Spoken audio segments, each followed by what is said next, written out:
Hello, and welcome to this brand new episode of Trainer Talk.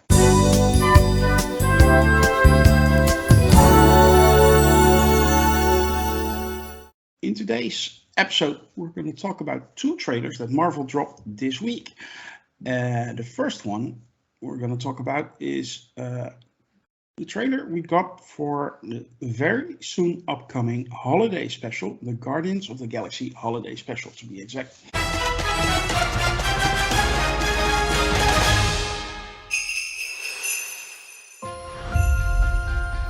I just saw on the calendar that right now on Earth it's almost Christmas time. We don't have time for trivialities like Christmas. But Peter's so sad about Gamora being gone. Maybe if we go to Earth for a really wonderful Christmas gift, it would make him happy.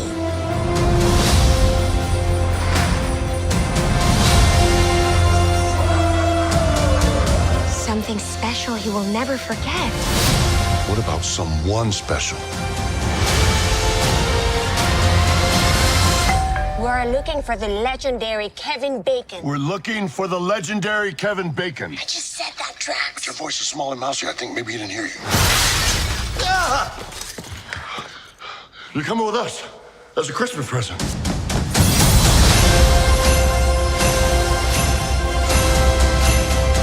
I'm Groot.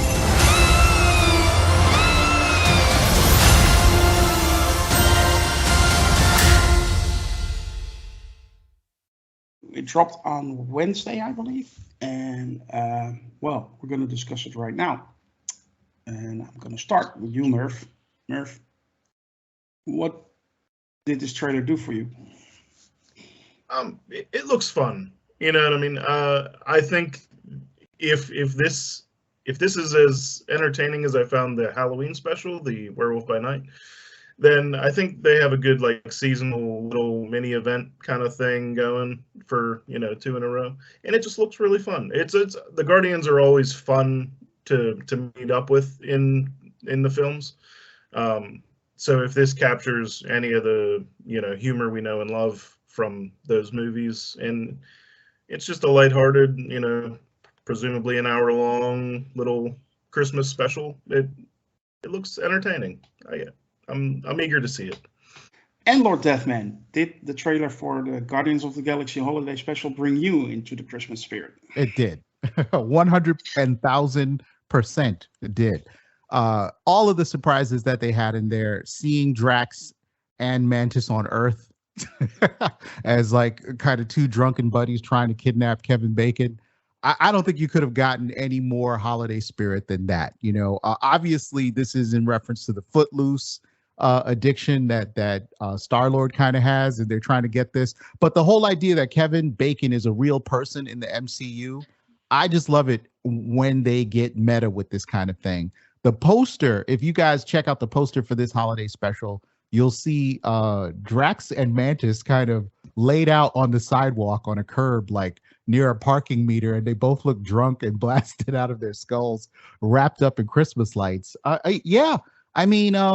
James Gunn has been above. He's gone above and beyond with the Guardians of the Galaxy franchise. I think it's a near perfect comic book movie franchise for me personally. I know you'll get a lot of argument out there on the streets about it, but this guy came to win with Guardians of the Galaxy, and the holiday special is going to be a nice appetizer for Volume 3. If I've got the sequencing right, hopefully Volume 3 won't come out before it. But yeah, I'm ready, and it did get me into the holiday spirit. Good to hear. Taylor, Kevin Bacon, he is real. Would you run if Drax and Mantis break into your house like that? Probably, at least if Drax broke in. But I might do a Peter Parker and ask Mantis not to put her eggs in me like he did in Infinity War. But I love the Guardians of the Galaxy. I love the Guardians of the Galaxy movies. I think they're among the MCU's best. I'm sure this special is going to be funny. It's going to be fun. I'm curious to see how well known these characters are when they're on Earth. From what we've seen in the MCU, the Avengers and other people are kind of celebrities. They're well known. The story of what happened in the battle with Thanos and everything seems to be pretty well known around the world. So I'm wondering if they'll get recognized a lot, or if they'll be treated as some kind of strange beings from out of nowhere. Like I said, I'm sure it's going to be funny. It'll be enjoyable. It's not the kind of Christmas special Christmas movie that I go for. I can tell right now it's going to be like your modern,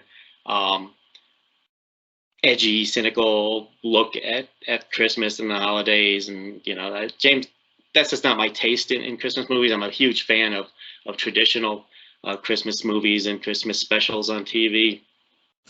And the more modern ones that try to be a little bit edgy and try to, Christmas is so chaotic and so commercial and everything's so crazy around it all the time. They're just not to my taste. And I can see this is going to be in that vein, trying to modernize Christmas specials.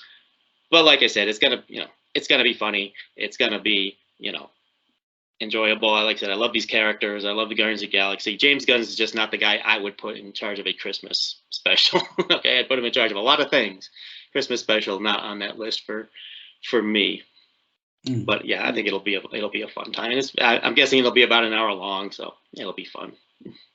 Well, I'd rather see James Gunn at the helm of a Christmas special than of a daycare, but that's another story.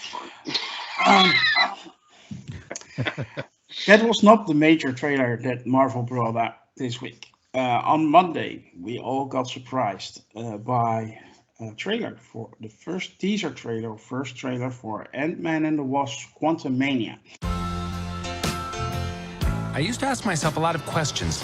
Scott, you're at ex-con. How are you an Avenger? That doesn't make sense. But everywhere I go, people tell me the same thing. Thank you, Spider-Man!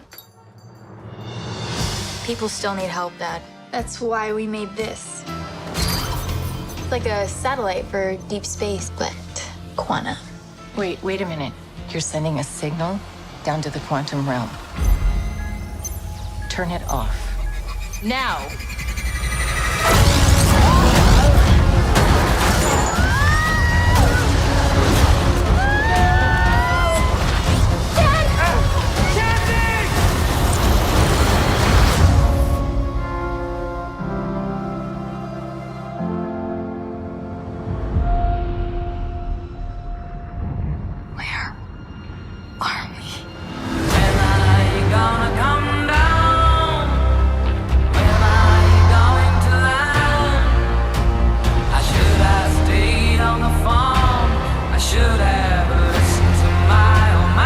Secret universe beneath ours.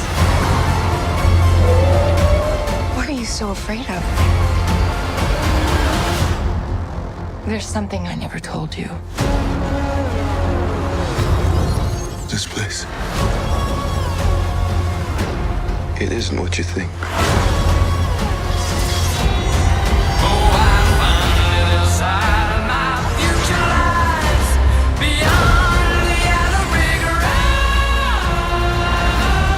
I can get you home and give you more time. If you help me,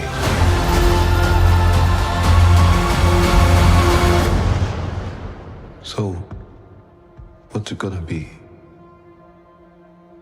Antman?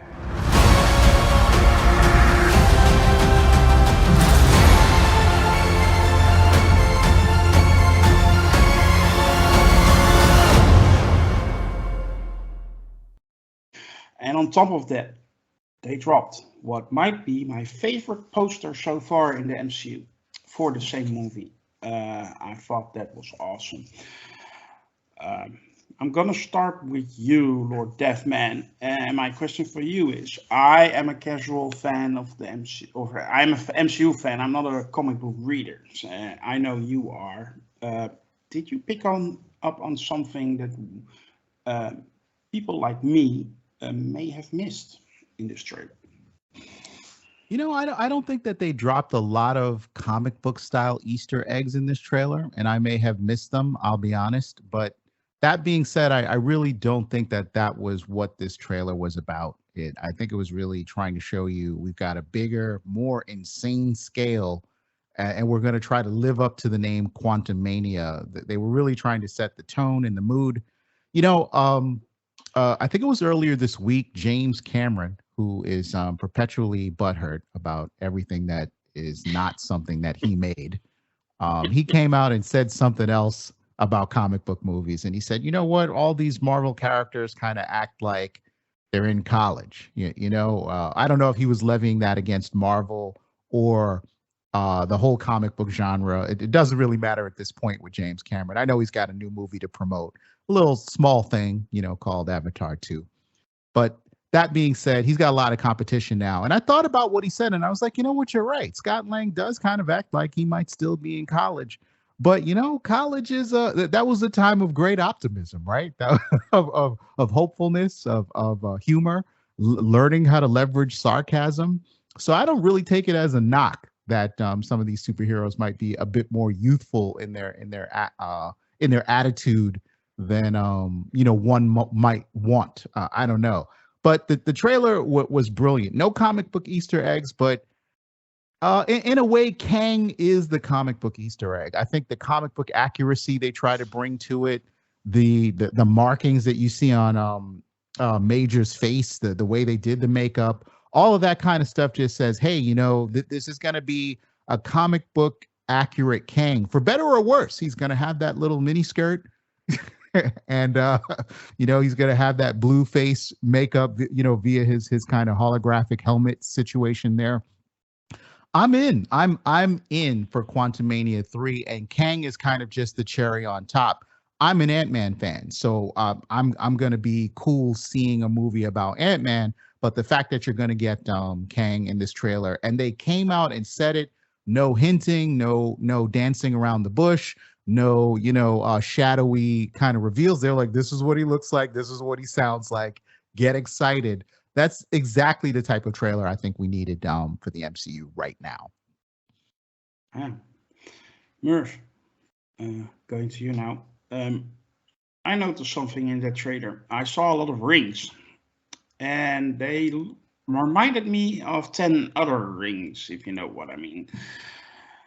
And those rings were calling out to someone. Were they calling out to Kang? I mean, I definitely think there's going to be a tie in there. They mentioned something. It's been a while since I watched Shang-Chi, but something about there's a beacon, and now in the trailer they announced that they've created some kind of a beacon to reach the quantum realm or whatever, and then immediately the original Wasp is like, no, what are you doing? Don't do that, because she spent years down there, so she obviously knows something that they don't. And then obviously from the trailer you can see it's chaos. So I definitely think they're going to tie some things together there. Tie Shang-Chi to the Ant-Man, storylines, and at least the rings. The rings will be relevant to Kang in some way. I'm not overly familiar with their comic book lore, but I'm curious to see how it plays out in the films. Overall, I like the trailer a lot. I think it looks, as from a visual aspect, it looks as stunning as like a Doctor Strange movie. It seems like they're going to spend the majority of their time in the quantum realm, which is all going to be just a CGI, extravaganza. So I know a lot of people are sick of that, but I don't know how you do it otherwise. So, you know what I mean? I don't. Yeah, it's terrible. They don't film live at the quantum realm. That they use CGI to create that universe. I mean, they could easily. I'm just sick of it. Tom Cruise would have gone to the quantum realm. Yeah. Right. How would they have filmed this in the 70s? But yeah, it looks like a lot of fun. It's also a bit of a different, at least on the surface, storyline than the previous Ant-Man films. The previous two have obviously had fun, CGI moments and things like that, but they always felt pretty grounded. Like I thought, as kind of like comedy action, kind of heist type movies at least.